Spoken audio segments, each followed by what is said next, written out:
The following is a presentation of Surprise Church.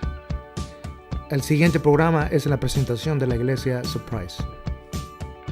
We are in kind of our final installment of our soundtrack series, and I don't know how many of you were here last week to hear Everaldo's testimony message last week. It was phenomenal. If you missed it, you need to go online either to our website or to our Facebook page and listen to Everaldo's story. It's a story that you just don't want to miss. Growing up in a different part of the world and experiencing God in a way that reveals for who He truly is for all of us. And so I just want to encourage you to watch it and then also to share that story, a powerful testimony. But the whole series is really based on the fact that we live differently based on the messages that are programming our life. If I go up here and if I'm gonna put a Rubik's Cube, to use an 80s picture, if I'm gonna put a Rubik's Cube together and you play Enya, I'm going to just take forever to do that thing, because Enya puts you to sleep, right? You know, remember Enya? It's more of a 90s thing.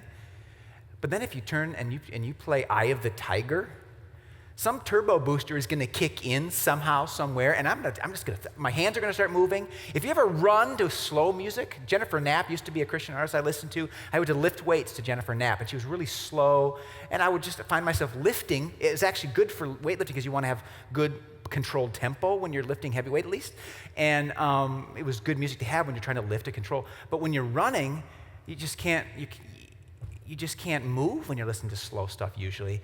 And when you listen to fast music, you'll find that your feet tend to hit the ground on the beat with the music. If you ever run to a fast song that's runnable, watch that. Your mind just moves with the pace of the music. And that's true with the messaging, non-musical kind of metaphor. It's true with the messaging that guides your life as well. If your life is shaped by a story that is less than God wants for you, you live at the pace of that story. If your universe revolves around you, you don't live up to your potential, as if it lives around the good news and the glory of the one true God. And so we've tried to reprogram ourselves every week with a different kind of message that God intends to be the soundtrack that shapes and runs our lives. And so this is kind of our last kind of attempt to do that. Last time, 2 weeks ago, we talked about the 80s, the history, culture, music, and it's just such an interesting decade. Decided to do it again, in particular, how the 80s have kind of resurfaced right now. How many of you are happy about that? Anybody excited about the 80s research? How many of you are disgusted by the fact that the decade never, ever should have come out of the grave, and here it is? You know, there's things about the 80s maybe you don't want to. We'll talk about that in a minute. But a few of the things have come back. And now this picture of this gal, you couldn't tell me whether she was caught on photo at the mall in 1985 or in 2015. You couldn't tell me when that picture was taken, other than the fact that it's high def, so it's a little bit of a clue. Because the hair is back, the sunglasses are back, the arm warmers and the leg warmers are both back, the off-the-shoulder shirts are back, the different kind of fluorescent makeup things in many cases are back. A lot of the skinny jeans, mohawks, sunglasses, and music that you've heard 30 years ago, in a sense, or at least on some level, is back. But I also want to say that there are things, I'm quite confident, from the 80s that will never, ever come back. I made a list of about 6 or 7 things that I don't think there's a risk in the world of these babies coming back anytime soon. So I'm just going to go through these real quick. First of all, I am 52% certain that shoulder pads, now they're trying, if you go online, there are fashion models that demonstrate kind of like cool shoulder pads. I just don't see it happening. Unless they need to make a tackle, you don't need shoulder pads. So try as they might, I do not believe, I am 52% sure that these babies are done. Secondly, I am 68% sure.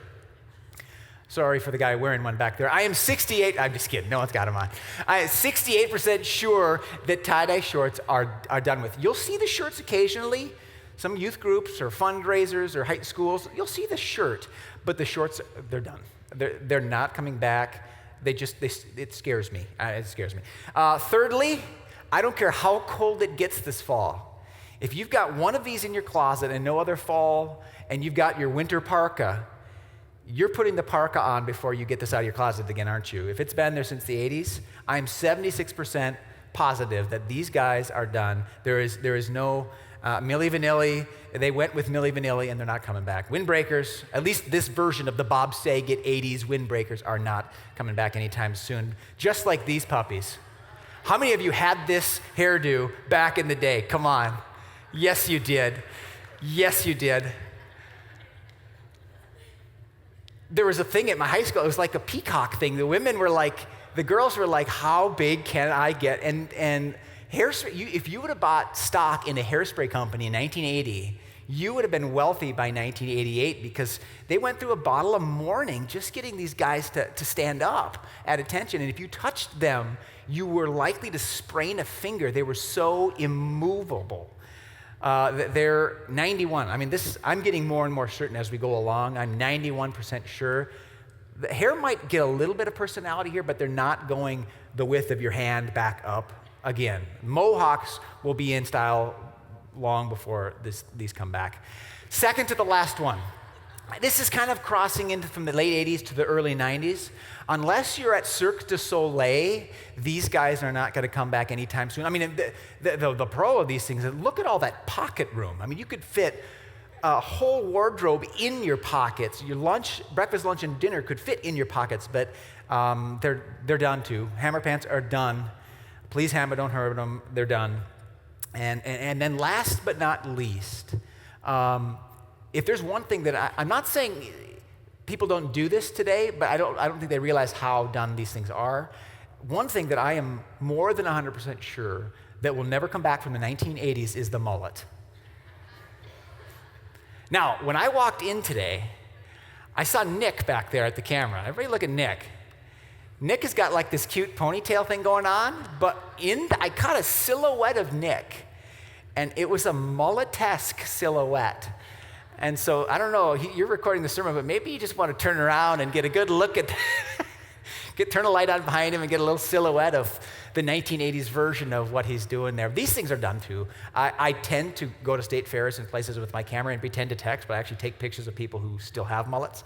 So I have a mullet collection that I'd get sued if I put on my Facebook page probably because they'd be making fun of them, but these are done too. If you want to bring something back from the 80s having to do with music, there's a way to do it, there's a way not to do it. Some things will never come back, but we're finding that many things have cultural fads, and many songs have been coming back. But one of the things that I find remarkable about songs that get redone, whether it's from the 80s or any decade, is there's kind of how would you redo a song and yet keep it the same song? I mean, you could take a song and take the lyrics and make a totally different song. So I was talking with Everaldo and some of our team this week about, what does it mean to redo a song? What are the rules for redoing it so that you preserve the song and yet change the song? Here's one. This is an 80s song. Say it if you know it. Oh, it's on the screen. Cover the bottom. No. So you spin me around. Okay, before this week, I hadn't heard this version of it. Very different in a lot of ways, but some things, some of the percussion, the melody, some things are the same. If you want to change a song, if you want to remake a song, you can change things like some of the instrumentation, you can change things like the vocals, you can go to a male voice to a female voice, you can add some harmonies, you can change essentially the shell of the song. Some of the peripheral things about the song can change. But there's things that have to stay the same for it to be a remake. You have to somehow contain the essential melody. You heard her singing the same song, the same melody that you've heard, different octave maybe, but the same melody.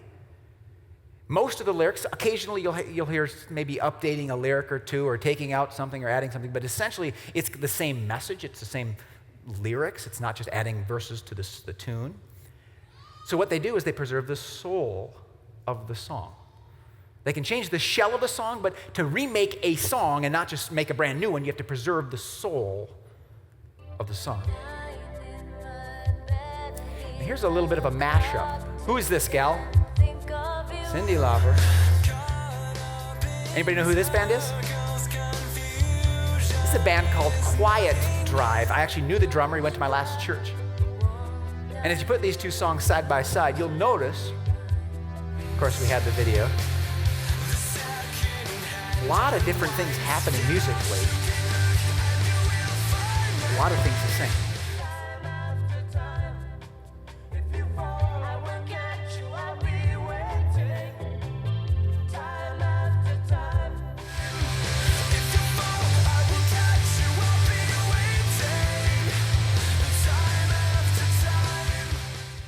you want to remake a person, it's the exact same thing. God looked down at the world and saw something that he made hopelessly out of date.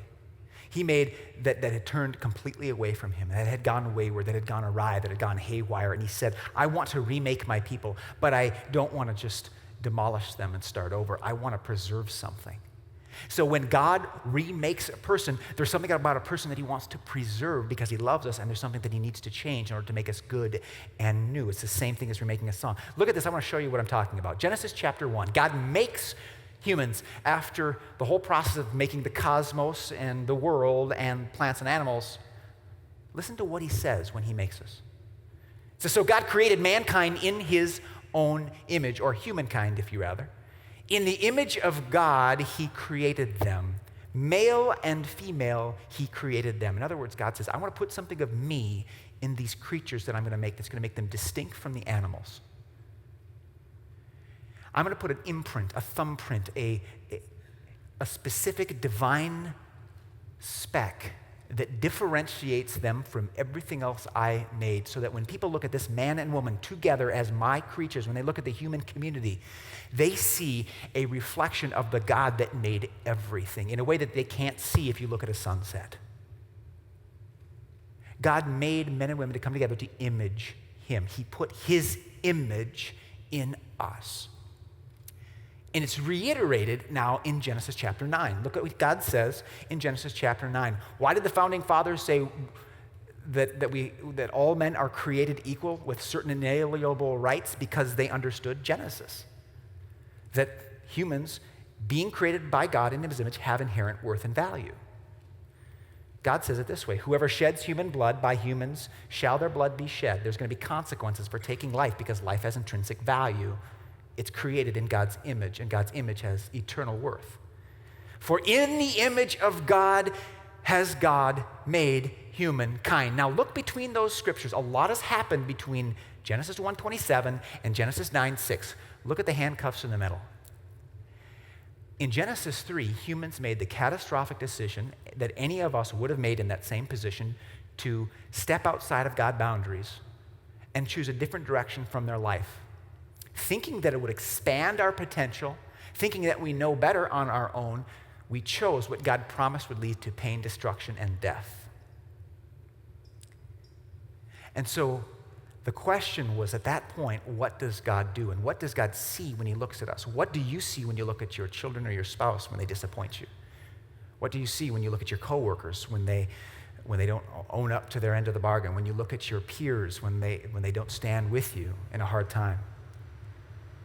Does God say, after Genesis 1:27, I made you in my image, and then they sinned, and then he says, I no longer recognize you as my people? Or does he still recognize us as his? Look at Genesis 9 is 6 chapters after humans chose sin. And yet God still looks at us and sees a soul worth saving. God still looks at you, and he still looks at your family members, and he still looks at your coworkers, and he sees something that he still loves, still claims, still is willing, we find out much later, to die for. In other words, God's image is still in us. In other words, we can still be remade. In other words, God's work isn't finished. In Genesis 9, he recognizes the brokenness of humankind, but he also recognizes that there's this divine potential within every human being that with God's help, with God's grace, can be preserved and remade. One of my favorite songs from the 1980s is U2, With or Without You. One of my favorite songs. And if you listen to it, there was a sound in that song that you'd never heard before. It was kind of an electric bass that was combined with other instrumentals in a way that was just different, and yet it's from 1987.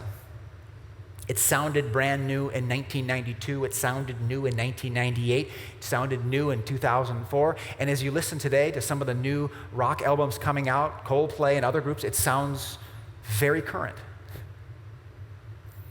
God looked at humans and saw something that doesn't outdate, even when we turn away. God looks at you and he looks at your coworkers, he looks at your family, he looks at your kids, he sees something that regardless of time and regardless of record doesn't expire, doesn't get old, doesn't get too dirty to salvage.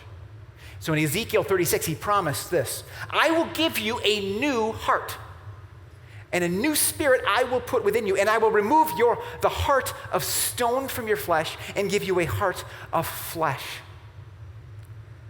The core had been infected, but it was worth saving. God says, I'm going to reach deep inside you in the divine game of operation, and I am going to resurrect the real you from the ashes. I am not going to kill you and start over. Noah's flood proved that alone couldn't remove sin. God had to start over with the real us and find a way to obliterate sin without obliterating us. And he chose to give us a new heart by dying for us to win us back. Promised all the way back throughout the Old Testament narrative. So in other words, if God wants to do a people remake, if you want to be remade, it's not about changing your weight or your hair or your clothes. It's about letting God have his way. And that's what this looks like. He has to change our filthy rags. Isaiah 64 talks about when we choose a life without God, or when we go through life in this broken world, we end up being covered with a certain kind of filth that just goes along with being in this world. The power of sin and the presence of sin. But also, he has to change our record. He wants to look at us and see people who are free and forgiven. So Romans 4 talks about how God has to decide what to do with our record of turning away from him. In other words, God has to change this dark side of a person. He has to change the shadow of a person if he wants to remake us, but he also wants to keep something that's still there. Even in the worst case scenario, God put his image in me. He put his image in you. And he wants to bring about a new Adam, a new person in you from that very same person. He wants to preserve your soul. That means if you're here today and you have a really heavy heart for something that you have done, for decisions that you have made, God sees through those to the person that he died for and wants to preserve that person and change the shadow around that person and make you feel like you have been given a new heart and a clean record and not filthy rags, but clean robes, Scripture says, a robe of righteousness. God sees something in you worth saving. God sees something in your family members worth saving. Galatians 2 says it this way. This is one of my favorite scriptures, and this is the scripture we're going to send you away with as we leave today. We're going to say this. I have been crucified with Christ. And it's no longer I, my shadow, who lives, but Christ who lives in me. The image of God has been resurrected in me with the death and resurrection of Jesus Christ, and everything else has been put to death when God looks at me and defines me. The life I now live, I live by faith in the Son of God who loved me and gave himself for me. In other words, I'm not going to try to push the boundaries to see how far away from God I can still get to be called God's child. I'm going to get as close to God as I can, and he has given me a fresh start and a new chance and a new relationship and a new heart through the death of Jesus. I've been crucified with Christ. I have been crucified with Christ. It's just as if I was on the cross right next to him, in terms of how God sees me and defines me. My punishment has been paid. My guilt has been dealt with. My issues are addressed. It doesn't mean I still don't have issues. It means I have a God who's willing to forgive me and walk me through them and give me the power I need to move forward in life. I've been crucified with Christ. It's no longer I who live, but Christ who lives in me. Say that at work tomorrow. I've been crucified with Christ. It's no longer I who live. Say that when you're in the next argument with someone close to you. The life I now live, I live in the body. I live by faith in the Son of God. Say it the next time you go through loss, who loved me. Say it the next time you go through a bitter, bitter pain of human relationships, who loved me and gave himself for me. Say it the next time you're trying to figure out what to do. Because God wants you to live from that preserved core that he died for, that he put in you, and he doesn't want us to live from the shadow. So Paul used to be named Saul. And when he was named Saul, he was a pretty bad guy. In today's terms, you could probably call him a terrorist. Because everything he said, everything he did was trying to get rid of and deal with Christians in a very final way, a very way similar to maybe how Hitler looked at Jews. Still breathing out murderous threats against the Lord's disciples, he went to the high priest and asked them for letters to the synagogues in Damascus, so that if any be found belonging to the way, that's what they used to call the Christian church, whether men or women, he might take them as prisoners to Jerusalem, literally bound in chains. He was looking for Christians to hunt them down, chain them up, and drag them to a trial and possibly execution. This is Saul. As he neared Damascus on his journey, suddenly a light fell from heaven, and it flashed around him, and he fell to the ground and heard a voice say to him, Saul, Saul, why do you persecute me? Jesus interrupts his evil plans, his life plan apart from God, and says, actually, you are living at odds with me. I want you to live on the same page with me. I want to destroy the shadow that is guiding your life, and I want to remake the core that I put in you when I made you, the image of God, come to life in the death and resurrection of Jesus Christ. I want you to be able to say, Paul, I have been crucified with Christ. I am not trying to crucify Christians. Well, literally, Paul is knocked off his horse. And he's blinded. He says, who are you, Lord? I am Jesus whom you are persecuting. Now get up and go to the city. You'll be told what you must do. I brought this story up because I'm thinking of the terrorist group ISIS right now that is probably a bigger deal and more of a dangerous risk than any of us even know in this room. If you just follow the latest news stories of what's happening in Iraq, Afghanistan, Syria, it's disturbing. This group wants to create an Islamic caliphate in which the most stringent, most painful, most strict interpretation of Islamic law is applied, and the choice that you have as this machine rolls over you and your city is join or die. Many, many Muslims are horrified at this. It's not just non-Muslims. Many Muslims are killed because they won't join this. So this is not an anti-Muslim reality. It's terrorism at its worst. I read a recent news story from early October 5th on charismanews.com about a ministry team that was local to Syria. So in other words, it was Syrian Muslims who had become Christians and had now committed to a mission to try to reach other persecuted Syrian people with the good news as they're caught in the crossfire, as ISIS is rolling through and rolling over people. 11 in particular, a ministry team leader and 10 people on his team were given a choice by their director. You need to leave. They're coming and you need to leave. One of them was the team leader's 12-year-old son. And to a person, they all said, God put us here to try to speak the good news to people who are caught in the crossfire in this dangerous part of the world. We are not leaving. This is why we're here. Eventually, after their decision was made, ISIS came to that area and captured them all, asked them all, did you change your faith to become Christians? Were you once Islam and now are you Christians? And they said, yes. Are you willing now to renounce Christ and come back to our faith? And each of them to a person said, I am not willing, and I will never be willing to disown Jesus Christ. I've been crucified with Christ. It's not I who live anymore. It's Christ who lives in me. And the life I now live, I live by faith in the Son of God who loved me and gave himself for me. I'm not giving up my faith in Jesus. And I'll spare you the details to what happened next, but it was some of the most grisly executions, rape, torture, and beheadings, and then crucifixion to mock the gospel. Hard to read in even a brief snippet summary of an article. And you hear this, and I don't hear these people are worth saving. I don't hear these people are worth praying for when Jesus says pray for and love your enemies. I don't want to pray for members of this group. But as the article continues, it reveals a member of this group, unnamed because his life would be in jeopardy if they shared his name. A man from Syria who got caught up in ISIS at the threat of losing his life. And he became disenchanted with just the horrific act, one after another, of this organization. So he fled, but he still held to the basic tenets that Christians and Jews were pigs and infidels that deserved to die. And so he found out that some of his family had received aid from a Christian ministry in the area, an aid relief organization in the area. And so he went there with the intention of killing the Christians who helped his family. The night before he was about to go in and commit his act of murder, He had a dream very much like Paul the Apostle had on the road.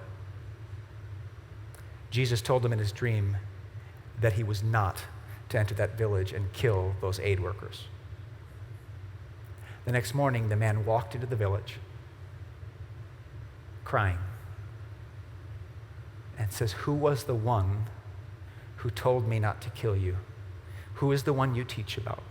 Who is the one who would not let me kill you? I want to know him." And with tears in his eyes, he accepted Christ and now serves as part of the ministry in that dangerous area to reach others.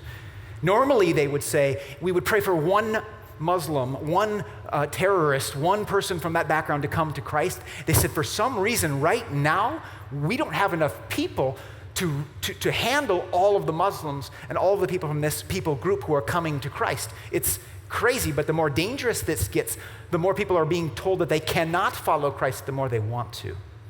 The more they realize that the honor and privilege it is to say, I have been crucified with Christ, and it's not me who lives anymore. I don't want my own way anymore.